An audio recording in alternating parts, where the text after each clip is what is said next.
So good afternoon, everyone, and welcome to a new session of our series of webinar in data science and statistics. Today, we have the enormous pleasure of welcoming Gilbert Saporta, who probably does not need an introduction, but I will say a few words nonetheless.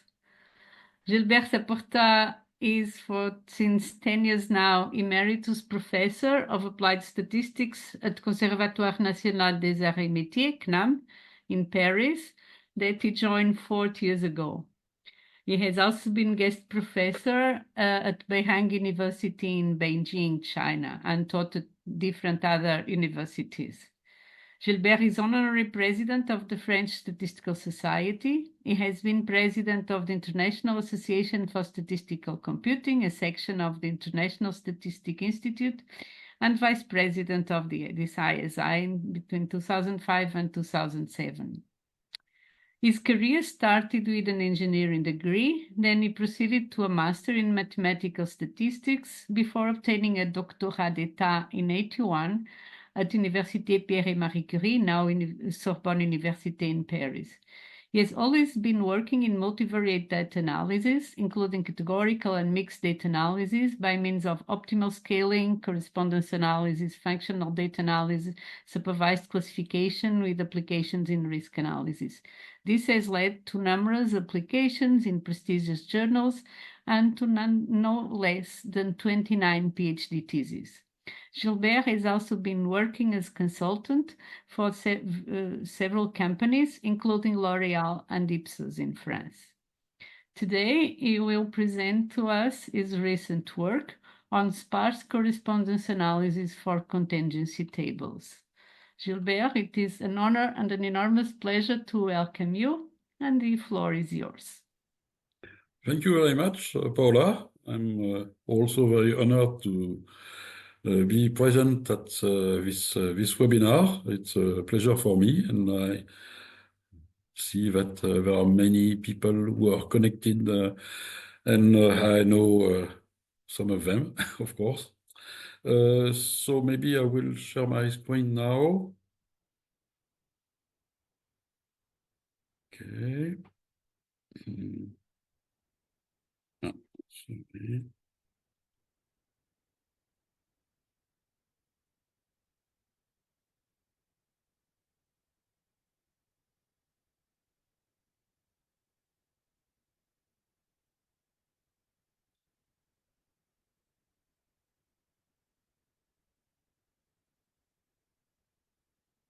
Is it okay? Perfect.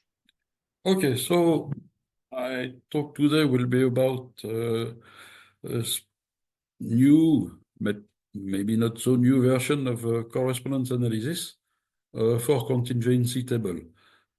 And this talk will be based on two recent papers I have written together with my colleague Dain Yang, who is present as far as I see, and also with colleagues and students of Beihang University in Beijing, and also a more recent paper which has been published in the Italian Journal of Applied Statistics with about almost the same team plus two or three other people.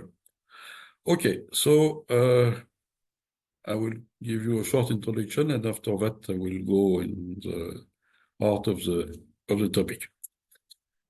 So you all know, for instance, the lasso regression, which has been proposed by Robert Ciarani in 1996, and it is a very efficient technique of variable selection, which leads to sparse solution of regression.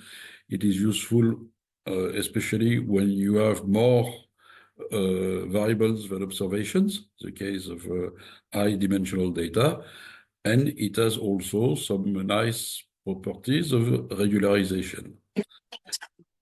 It is less well known that sparse PCA has been a topic since about 40 years ago, before the lasso regression, because the idea was that when you have also too many variables, it could be useful to compute some special principal components, which are not exactly principal components, of course, but components which would be a linear combination of only a few input variables. The idea behind this, as it has been suggested by Nikolai Trendafilov, is to get an alternative to the rotations in factor analysis.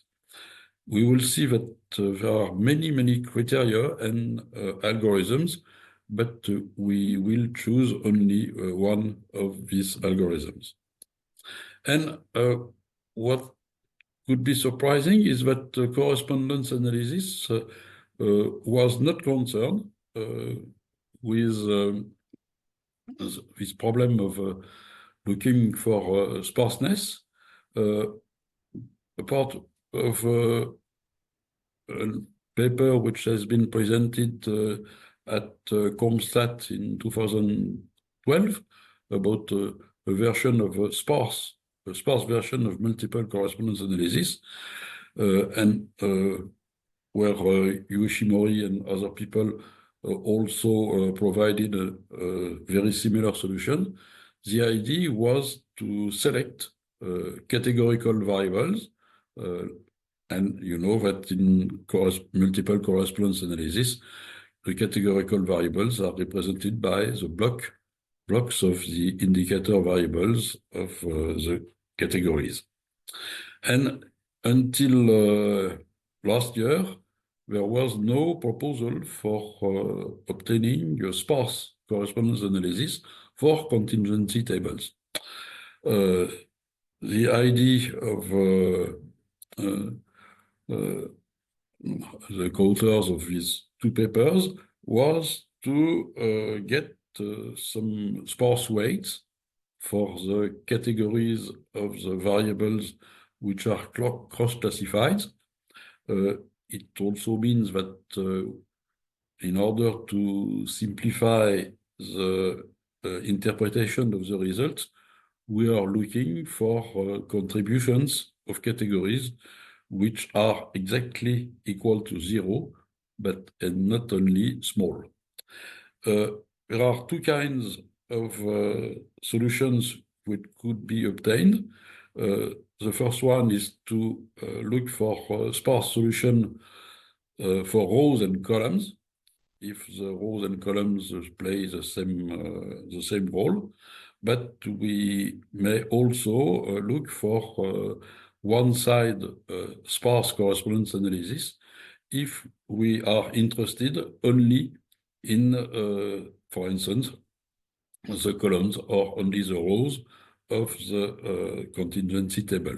And we will see it is useful for analyzing some large tables, for instance, large table of document terms. So just some reminders about sparse principal component analysis. You know that each principal component is a linear combination of all the original variables. And of course, if the number of variables is large, it leads to difficulties to interpret the results. So the objective of sparse PCA is to obtain pseudo-components which will be easily interpretable as combination of only a few variables.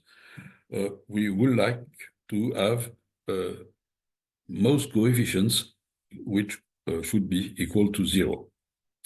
And the first attempts were 40 years ago. It's by Haussmann, who were looking for variables with only 3 kinds of weights, -1 or +1 or 0. And it was solved by techniques of mathematical optimizations. In 2000, Vines proposed to generalize it to only to integer weights, and Rousseau and Gasser proposed to use blocks of plus 0 and minus coefficients, but it was not very easily. It was not easy to use. And the first technique with some solid background has been proposed by Joliffe and Tremlefilov in 20 years ago. And the idea was to, in the spirit of the lasso, to use L1 constraints on the weights, which here are given by the eigenvalue of the variance covariance matrix. So the idea is to add a L1 constraint on the coefficients here, that the sum of the absolute value of the coefficient should be less than some constant, some regularization term, tau. And sorry, it is easy to see that this coefficient should be between 1 and the square root of the number of variables. For if this threshold tau is less than 1, it is impossible. You cannot have any solution. If tau is larger than the square root of the number of variables, there is no sparsification, there is no regularization, because it leads to usual principal components. And if you, and also a specific case, that if tau is equal to 1, there is only one non-zero coefficient, which is not very interesting. So the problem is a well-posed problem, but it is not convex, and it is a bit difficult to get a solution. And a paper by Shen and Lee in 2015, it was a survey about the technique of sparse principal components analysis, and they have counted more than 20 variants of sparse principal component analysis, because you can use several concepts. Maybe you want to maximize variance of the explained part. You should minimize the error of reconstruction. There are some probabilistic, and among this technique, you have here the Scott lass, the sparse PCA, which has been proposed by Trevor Asti and Zhu, and the technique we have used in our papers, which is penalized matrix decomposition, which is a sparsification of the singular value decomposition. It has been proposed by Daniela Vitten in 2009. The idea, here you have the classical way of writing the rank 1 solution of the singular value decomposition. You have a rectangular table, X, and you have the singular value D, and you are looking for right and left eigenvectors, where the Frobenius distance between X and this rank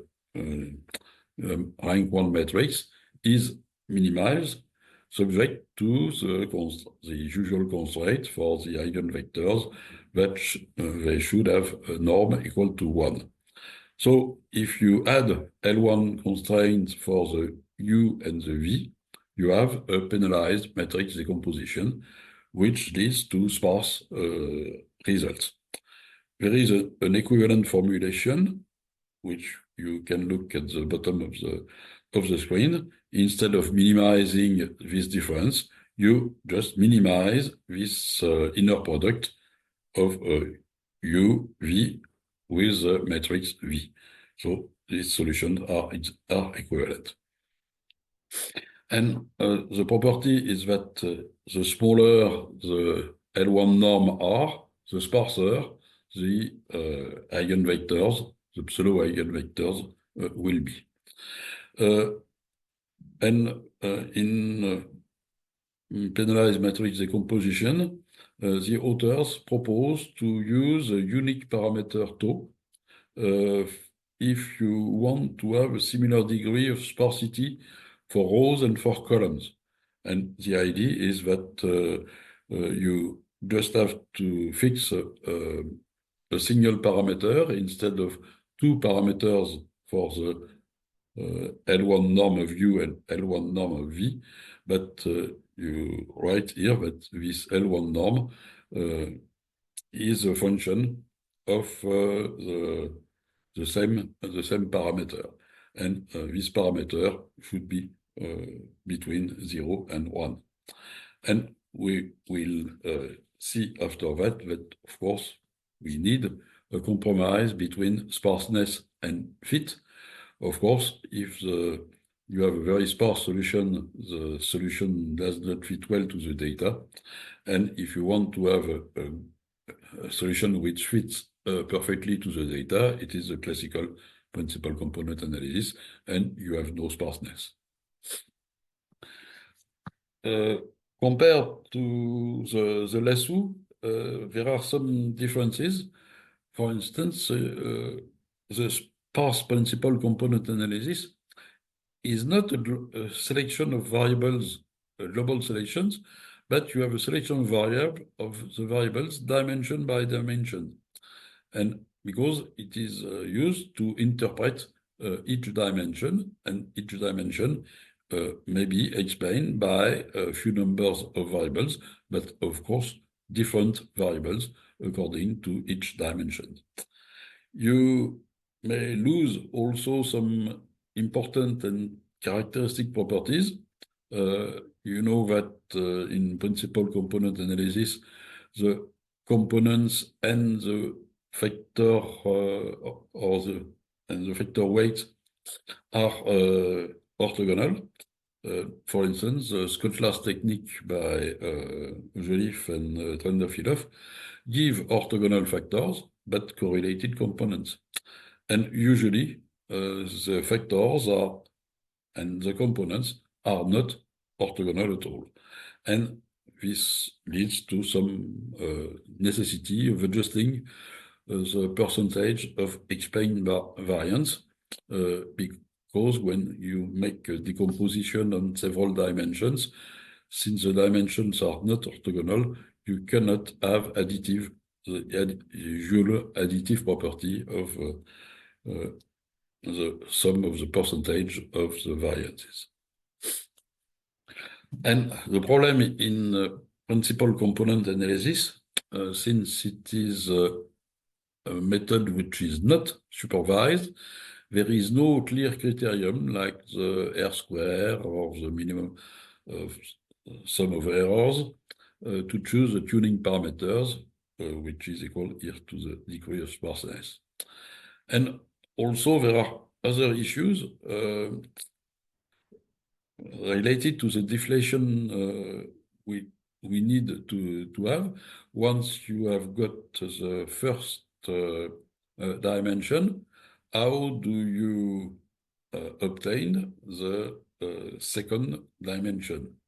So the idea is if you use the usual technique of Hoteling's deflation, which means that you subtract the first solution to the matrix, and you perform the same technique, and here it does not work properly because the solution when you make this difference is not orthogonal to the first solution, the rank 1.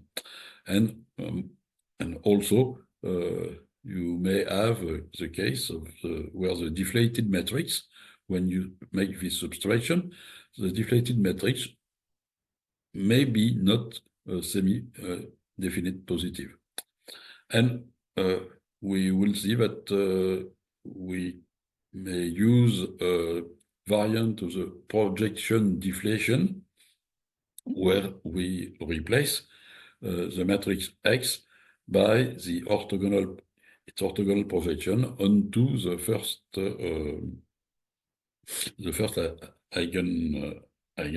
pseudo eigenvector. Okay, now let's go to sparse correspondence analysis. You know that correspondence analysis deals with the contingency tables with I rows and j columns, and it could be presented as a PCA, the double PCA of the rows and or the columns profiles. So if you have PCA, you can just transform PCA, but using a sparse PCA. But which one? A sparse PCA for rows or a sparse PCA for columns? Okay, we'll speak about this later, but if you want to consider the rows and columns in an equivalent way, it is more interesting to use a presentation of the correspondence analysis as a weighted singular value decomposition of the center matrix, which is obtained by simply dividing the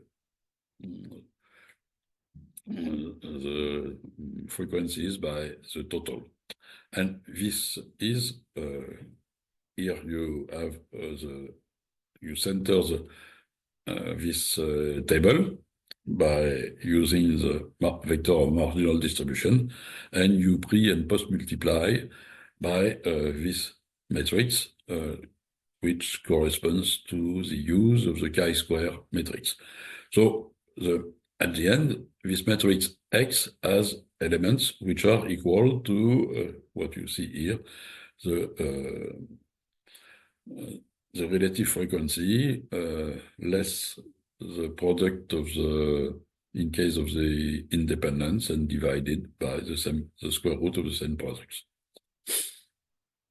So the technique we have proposed is just to use the penalized matrix decomposition to this table we have seen just before.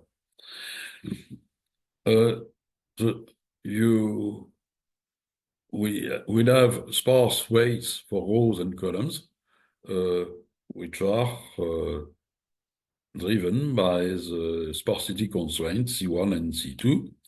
And in the following, we will look for a similar degree of sparseness on U and V, and as it has been presented in PMD, we will use a single sparseness parameter, which is equal to tau, which drives the sparsity of the weights U and of the weights V for the rows and for the columns. Once you have these coefficients, there are some formulas which are typical from correspondence analysis. You will have the weights for the rows and the columns of the contingency tables by this multiplication. And after that, you will have the rows and the columns coordinates, which are given by the pseudo-barycentric equations, which means that the coordinates of a row, that is to say, the coordinate of a category, of a row category, is equal to this formula. So it is proportional to the average of the categories, of the coordinate of the categories. So these are usual formula for correspondence analysis. But if you use a sparse version of correspondence analysis, some of these properties are wrong. For instance, the transition equations are no longer true, where the G is not proportional to B, and F is not proportional to A. It means that the weights are different from the coordinates. And the weights, and when the weights are sparse, the coordinates are not sparse. It may cause some problems if you want to display the result of correspondence analysis as usual. Usually, since there are no important difference between the weights and the coordinates, since they are proportional, here, if you use the weights, you have the risk to get some representation like the one you see, where many points are sticked to the axis because they have weights on, for instance, in the first dimension, which are equal to 0, and you have points which are like this. And you can also have points like this, and it's very difficult to interpret. So the idea is that you should represent the points with their coordinates and not with the weights in what we obtain by sparse coefficients. Now, there are too many issues. How would we choose the right level of sparseness, and which deflation method will we use to get higher order solution? For the first problem, we have used a modified version of an index which has been proposed by Nikolai Trendafilov.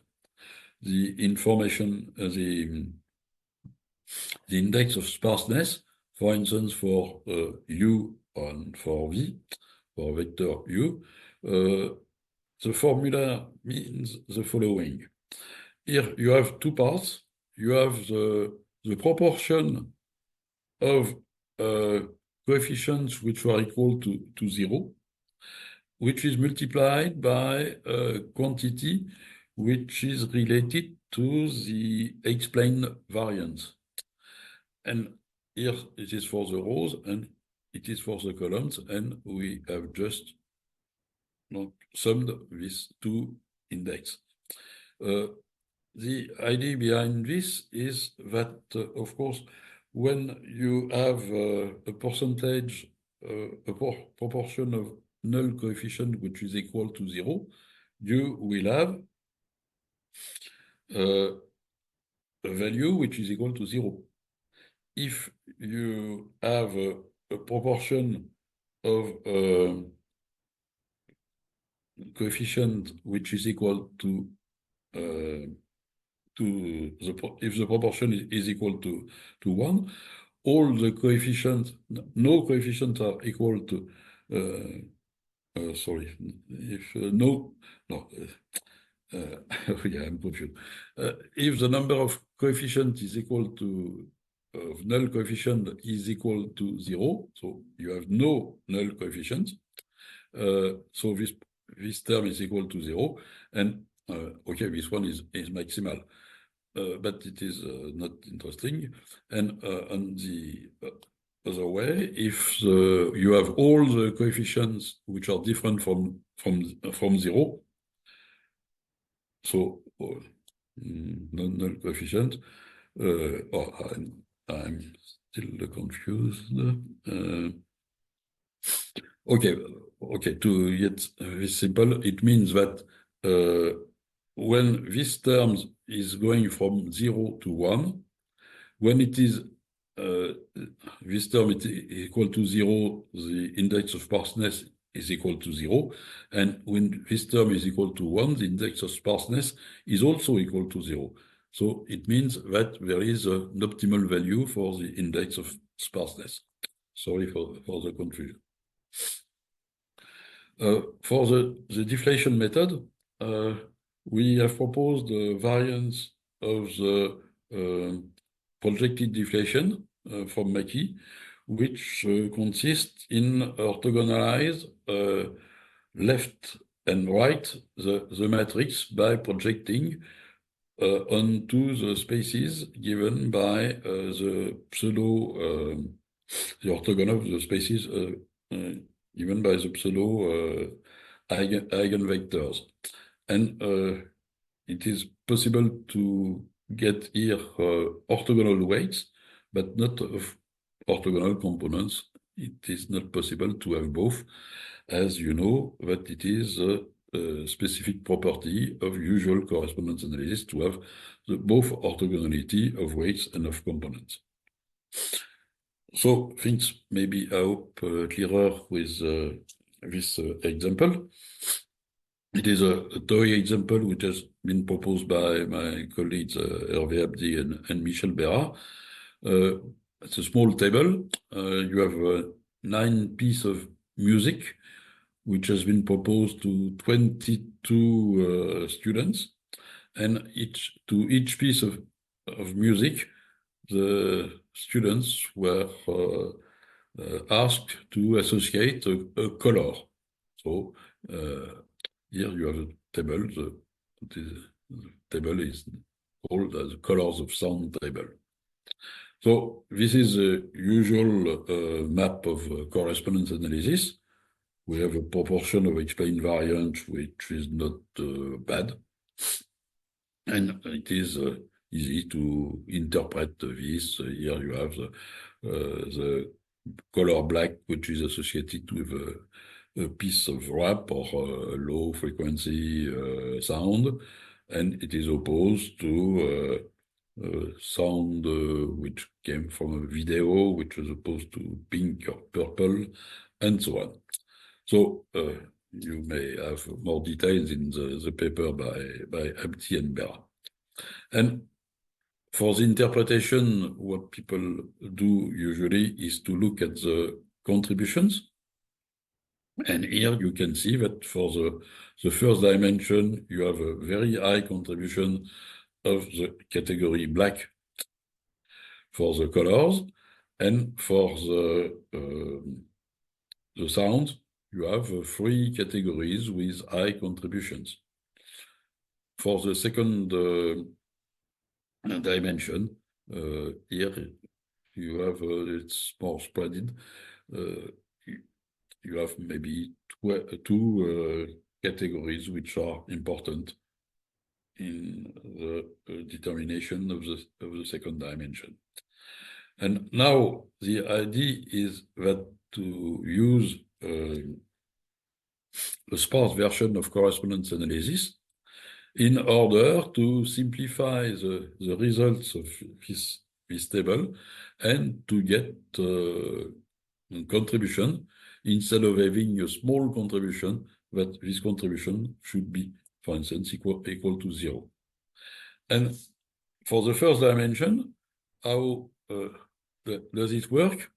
You have the sparseness parameter tau, which is between 0 and 1. And here you have the path of regularization, like in the lasso.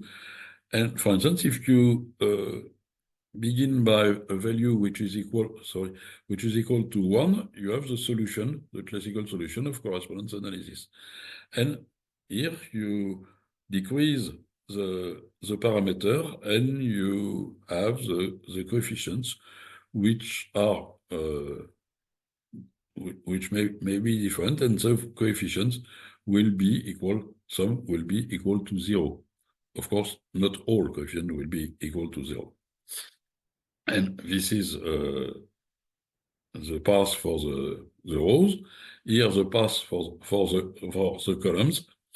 And here it is the behavior of the index of sparseness, which has been defined before. And there is an optimum value. The maximum value is equal to about 0.5. And if you take this optimal value, here you see that you will have some coefficient which will be equal to 0, more for the columns than for the rows.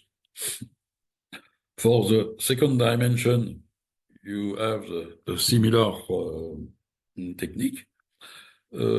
Maybe you may ask that why this is not very satisfactory. The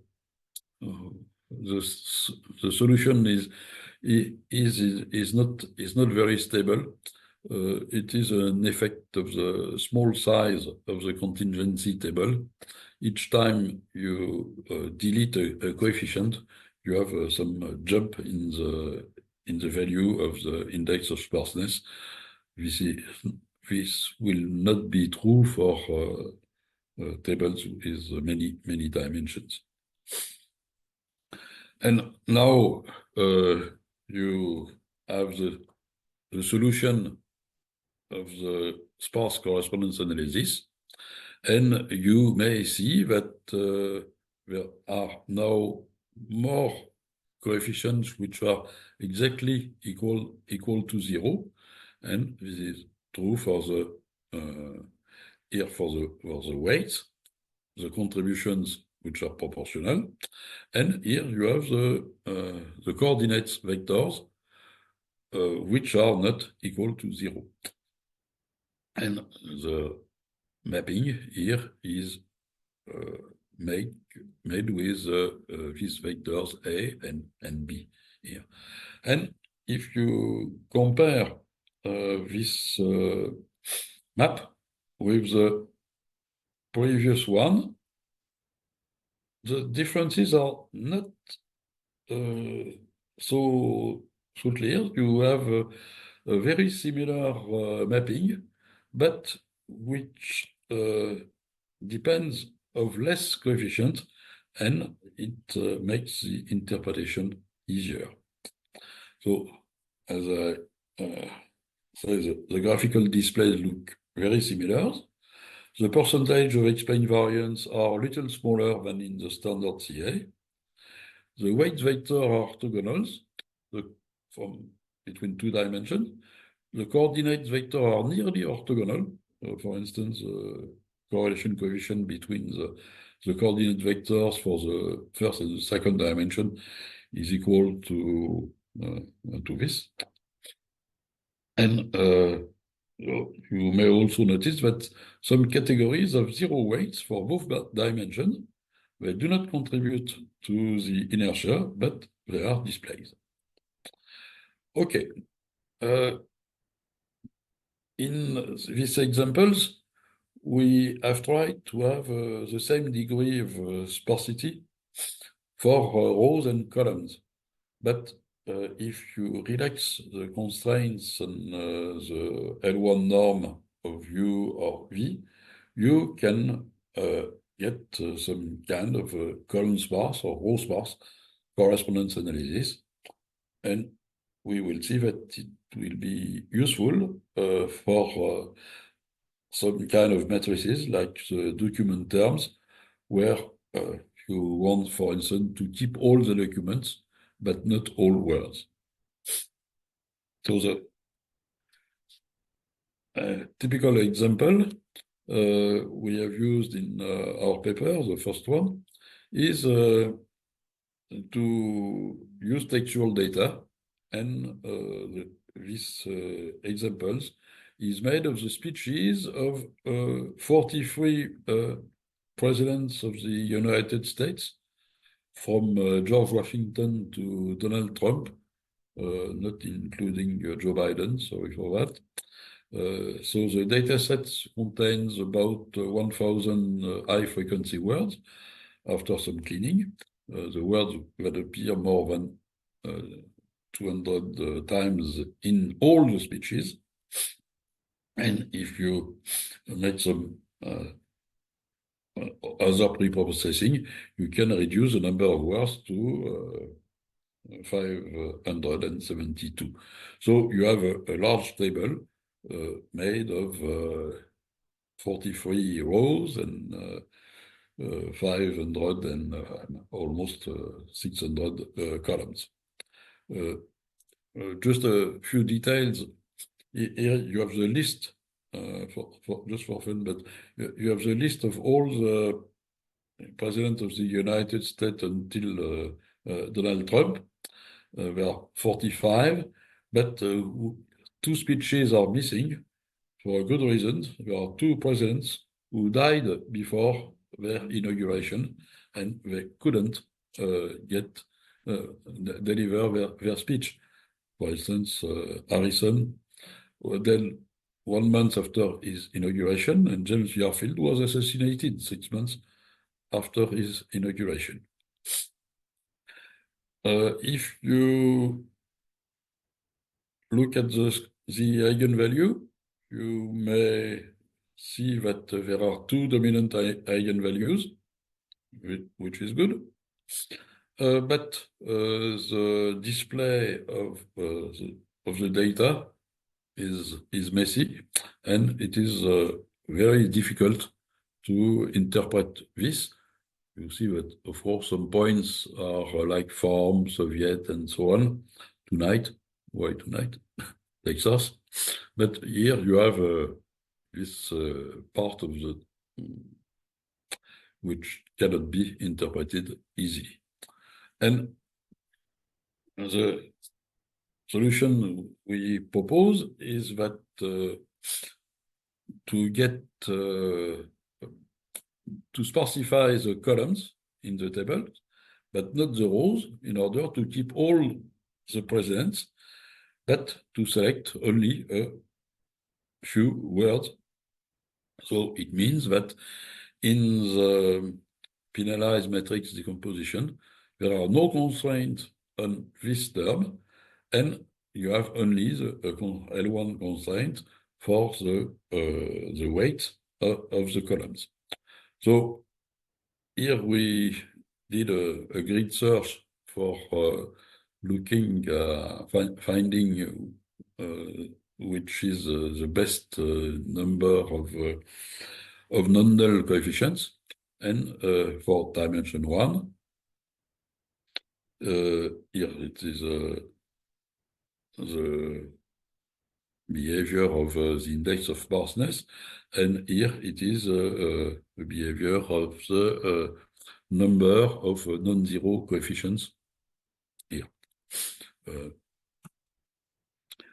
The problem is that, okay, you may see that the shape is much more regular than in the case of a small table, but the number of coefficients, non-null coefficients, which correspond to the optimum here is too high.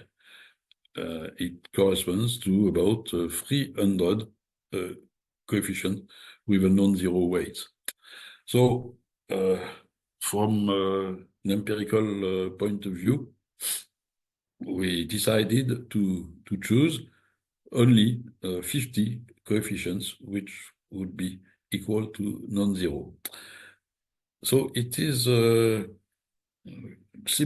close to another technique of a sparse PCA, where you use the L0 norm, that is to say that you are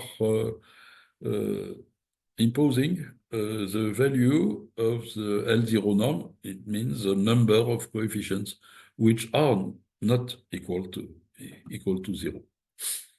So here the optimum is not as the best solution. It's surprising, but the optimum in terms of interpretation may be not the best solution. And here you have the presentation of the words, and of the first you have the first two dimensions. You have here some words which are very specific: Mexican, Mexico, Texas, and it is related to the speeches of the president who were implied with the war with Mexico. And here you have the display of the president, and what it is possible to see at a glance is that the first dimension is related to time. Here you have the first presidents, and here you see that the number, the rank of 35, 49, 38, and with an exception for Donald Trump, which is here, and we will see maybe why. And to have an interesting representation, we decided to make a cluster analysis of the 43 presidents according to the dimensions which were here on this display. And we got here, I hope you agree with me, we found that there will be about 8 clusters. And the second step was to cross the clusters and the words which were the most interesting. And for each cluster, we cluster the clusters cross-classified with the words with non-zero weights. And for each clusters, we kept the 3 words who has the highest standardized score, which are the most representative of each cluster. And now you have the representation of the 43 US presidents. Some are not, it was not possible to give exactly their number. You have here a set of very close people, and with words which are related to state, to unit, to government. Here you have the president, you have Eisenhower, Truman, I mean it's Carter, and the typical words were program, economy, Soviet, from Soviet Union. And for instance, here you have Donald Trump, which was very close to the 3 following words, her, I, and job. Okay, so I think that this way of doing is able to simplify this kind of data interpretation. To conclude, I think that the sparse techniques make interpretation easier for high-dimensional data, and especially sparse correspondence analysis. In a recent paper, we have developed a global optimization algorithm to obtain the solution which is optimal with several dimensions taken together, but with a constraint of having about the same level of sparseness. And more recently, we begin to develop the technique of non-symmetric correspondence analysis, because in some tables, you cannot consider that the rows and the columns play exactly the same role. For instance, in the music, the sound and color table, you first listen to the sound, and then you choose the color. So there is a kind of order, or say some kind of causality, and it is not exactly a symmetric setting. Okay, I will conclude now, and thank you all for your attention.